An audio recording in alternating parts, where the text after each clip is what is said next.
Hi friends, ಎಲ್ಲರಿಗೂ ನಮಸ್ತೆ. Welcome back to my channel Eshanna Ajjakkanahalli. ಸ್ನೇಹಿತರೆ, ನಿನ್ನೆ ಮ್ಯಾಚು ಎಲ್ಲರೂ ನೋಡಿರ್ತೀರ ಮೋಸ್ಟ್ಲಿ. ಅದರದ ರಿವ್ಯೂ ಮಾಡಲಿಕ್ಕೆ ಅಂತ ಬಂದಿದ್ದೀನಿ ಸ್ನೇಹಿತರೆ. ನೋಡಿ, RCB ನಿಗದಿತ 20 ಓವರ್ಗಳಲ್ಲಿ 240 ರನ್ನನ್ನು ಹೊಡೀತು, 4 ವಿಕೆಟ್ಗಳನ್ನ ಕಳ್ಕೊಂಡು. ಅದನ್ನು ಚೇಸ್ ಮಾಡಲಿಕ್ಕೆ ಬಂದಂತಹ MI ತಂಡ ಕೇವಲ 222 ರನ್ಗಳನ್ನ ಹೊಡಿಲಿಕ್ಕಷ್ಟೇ ಶಕ್ತ ಆಯಿತು. ಅಂದರೆ ನಾನಿಲ್ಲಿ ಕೇವಲ ಅಂತಿರೋದು ನಿಮಗೆ ಒಂದ್ಸಲಿ ಅತಿಶಯೋಕ್ತಿ ಅನ್ನಿಸ್ಬೋದು.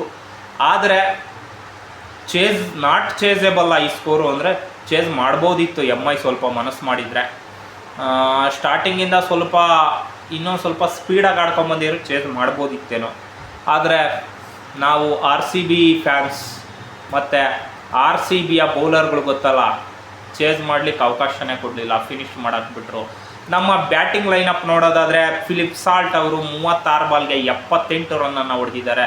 ನಿಜಕ್ಕೂ ಕೂಡ ತುಂಬ ತುಂಬ ಒಳ್ಳೆಯ ಆಟ. ನಾನು ಫಿಲಿಪ್ ಸಾಲ್ಟ್ ಅವ್ರನ್ನ ಕೆಲವರು ಆಡೋದೇ ಇಲ್ಲ, ಒಂದು ಮ್ಯಾಚ್ ಆಡ್ತಾನೆ, ಮತ್ತೆ 2 ಮ್ಯಾಚ್ ಆಡಲ್ಲ, ಮತ್ತೊಂದು ಮ್ಯಾಚ್ ಆಡ್ತಾನೆ, ಇನ್ನೊಂದು 2 ಮ್ಯಾಚ್ ಆಡಲ್ಲ, ಹಿಂಗೆ ಮಾಡ್ತಾನೆ ಅಂದರು. ಬಟ್ ಅವ್ರು ಆಡ್ತಿರೋದು ಅದೇ ಥರನೇ. ಮತ್ತು ಇವತ್ತು ಚೆನ್ನಾಗಿ ಆಡಿದ್ದಾರೆ. ಮತ್ತಿನ್ನೆರಡು ಮ್ಯಾಚ್ ಏನು ಮಾಡ್ತಾರೋ ಏನೋ ಗೊತ್ತಿಲ್ಲ. ಕನ್ಸಿಸ್ಟೆನ್ಸಿ ಎಲ್ರಿಗೂ ಮೇಂಟೈನ್ ಮಾಡೋಕ್ಕಾಗಲ್ಲ. ಹಂಗೆ ನೋಡೋದಾದ್ರೆ ನಮ್ಮ ಕೊಹ್ಲಿ ಅವರು ಕೂಡ ಈ ಇದರಲ್ಲಿ ಅಫ್ಕೋರ್ಸ್ ನೆನ್ನೆ 50 ಹೊಡೆದಿರ್ಬೋದು, ಆದರೂ ಕೂಡ ಅವರು ನಿಧಾನಗತಿಯ ಆಟನೇ ಆಡಿದ್ದಾರೆ.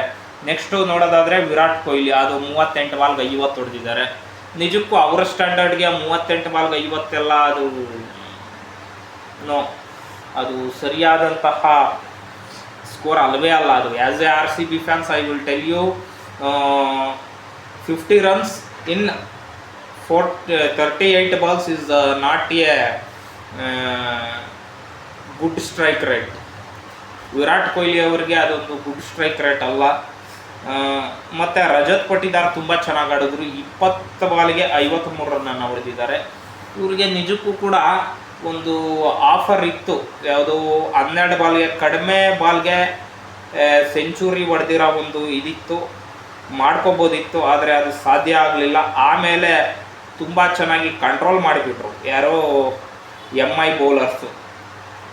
ನಿಜಕ್ಕೂ ನೋಡಿ, 12 ಬಾಲ್ಗೆ 46 ರನ್ ಇತ್ತು, 38 ರನ್ನು 10 ಬಾಲ್ಗೆ ಹೊಡೆದಿದ್ರು. ಆದರೆ ಇನ್ನು 2 ಸಿಕ್ಸ್ ಹೊಡೆದು ಬಿಟ್ಟಿದ್ರೆ ಬೇಗ ಆಗೋಗೋದು. ಆದರೆ ಏನು ಮಾಡ್ತೀರಾ, ಆಗಲಿಲ್ಲ. ರಜತ್ ಪಟಿದಾರ್ ತುಂಬ ಚೆನ್ನಾಗಿ ಆಡಿದ್ರು. ನನಗನ್ಸುತ್ತೆ ಮ್ಯಾನ್ ಆಫ್ ದ ಮ್ಯಾಚ್ ಯಾರಿಗೆ ಕೊಡಬೇಕಿತ್ತು ಅಂದರೆ ರಜತ್ಗೆ ಕೊಡಬೇಕಿತ್ತು ಅಂತ ನನಗನ್ನಿಸ್ತಾ ಇದೆ. ಟೀಮ್ ಡೇವಿಡ್ 16 ಬಾಲಿಗೆ 34 ರನ್ನನ್ನು ಹೊಡೆದಿದ್ದಾರೆ. ಅವರು ಒಂದು ಒಳ್ಳೆಯ ಆಟ ಆಡಿದ್ದಾರೆ. But Jitesh Sharma not in form. ನನಗನ್ಸುತ್ತೆ ಜಿತೇಶ್ ಶರ್ಮಾ ಅವರ ಸ್ಟ್ಯಾಂಡರ್ಡ್ ಆಟ ಅವರು ಆಡ್ತಾ ಇಲ್ಲ. ಯಾಕಪ್ಪ ಅಂತಂದರೆ ಜಿತೇಶ್ ಇನ್ನೂ ಚೆನ್ನಾಗಿ ಆಡಬೇಕು. 20 ಬಾಲಿಗೆ 45, 50 ಹಿಂಗೆ ಹೊಡೆದ್ರೆ ನೋಡಪ್ಪ ಜಿತೇಶ್ ಶರ್ಮಾ, ನಾರ್ಮಲ್ ಜಿತೇಶ್ ಶರ್ಮಾ. ಮತ್ತು ಶೆಪರ್ಡ್ 2 ಬಾಲ್ಗೆ 2 ಹೊಡೆದಿದ್ದಾರೆ. ಶೆಪರ್ಡ್ ಬಿಡಿ, ಅವರಿಗೆ ಸ್ಟ್ರೈಕೇ ಸಿಗ್ತಾ ಇಲ್ಲ, ಇನ್ನೇನು ಮಾಡ್ತಾರೆ, ಅಷ್ಟು ಹೊಡಿದ್ದೀರ.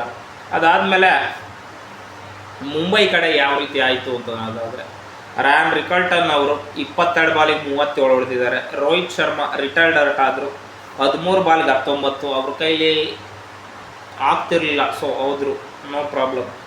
ಅದಾದಮೇಲೆ ಸೂರ್ಯ 22 ಬಾಲಿಗೆ 33. ನಿಜಕ್ಕೂ ಸೂರ್ಯ ತುಂಬ ದಿವಸದಿಂದ ಚೆನ್ನಾಗಿ ಆಡ್ತಾ ಇಲ್ಲ.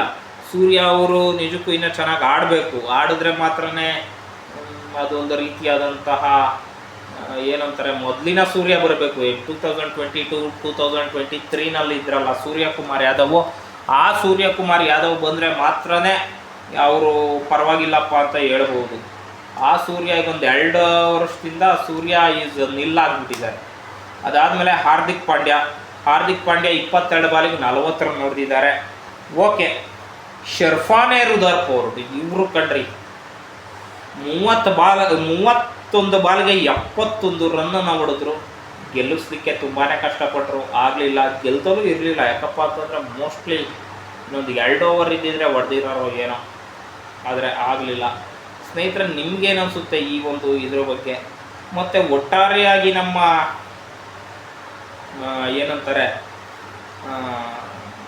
RCB ಬಗ್ಗೆ ಹೇಳೋದಾದರೆ, ಲಾಸ್ಟ್ 3 ಇಯರಿಂದ ತುಂಬ ಚೆನ್ನಾಗಿ ಆಡ್ತಾ ಇದೆ. ಈ ಇಯರ್ ಸೇರಿಸಿ ಲಾಸ್ಟ್ 3 ಇಯರಿಂದ ಸೂಪರ್ ಆಸಾಮ್ ಅಂತೆಲ್ಲ ಹೇಳ್ಬೋದು. ಯಾಕಪ್ಪ ಅಂತಂದರೆ ನೋಡಿ, ನೀವು 2024 ಇನ್ನೇನು ಇವರ ಪ್ಲೇ ಆಫ್ ಬಾಗ್ಲು ಮುಚ್ಚೇ ಬಿಡ್ತು, ಇವರು ಎಲ್ಲವನ್ನೂ ಸೋತ್ಕೊಂಡ್ಬಂದಿದ್ದಾರೆ ಅಂತನ್ನ ಒಂದು ಟೈಮಲ್ಲಿ ಕಂಟಿನ್ಯೂ 7-8 ಮ್ಯಾಚ್ಗಳನ್ನ ಗೆದ್ದು ಇದಕ್ಕೆ ಬಂದರು, ಯಾವುದಕ್ಕೆ ಪ್ಲೇ ಆಫ್ಗೆ.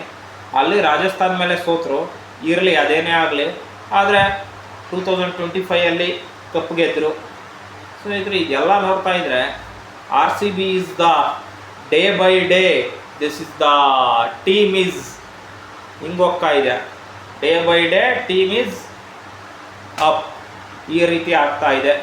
ಮತ್ತು ಡೇ ಬೈ ಡೇ ಈ CSK ಹಿಂಗೆ ಬರ್ತಾ ಇದೆ, ಡೇ ಬೈ ಡೇ CSK ಹಿಂಗೆ. ಮತ್ತು day by day MI also ಕೆಳಗಡೆ ಬರ್ತಾ ಇದೆ. ಇನ್ನೊಂದು ಕಪ್ ನಿರೀಕ್ಷೆಯಲ್ಲಿದ್ದಾರೆ RCB ಅಭಿಮಾನಿಗಳು. ತುಂಬ ಚೆನ್ನಾಗಿ ಆಡಿ ಇನ್ನೊಂದು ಕಪ್ಪನ್ನ ತಂದುಕೊಡ್ಬೇಕು ಅಂತ ಹೇಳ್ತಾ ಈ ಒಂದು ವಿಡಿಯೋವನ್ನು ಇಲ್ಲಿಗೆ ಮುಗಿಸ್ತಾ ಇದ್ದೀನಿ. ಜೈ ಹಿಂದ್, ಜೈ ಕರ್ನಾಟಕ, ಜೈ ಭುವನೇಶ್ವರಿ ದೇವಿ.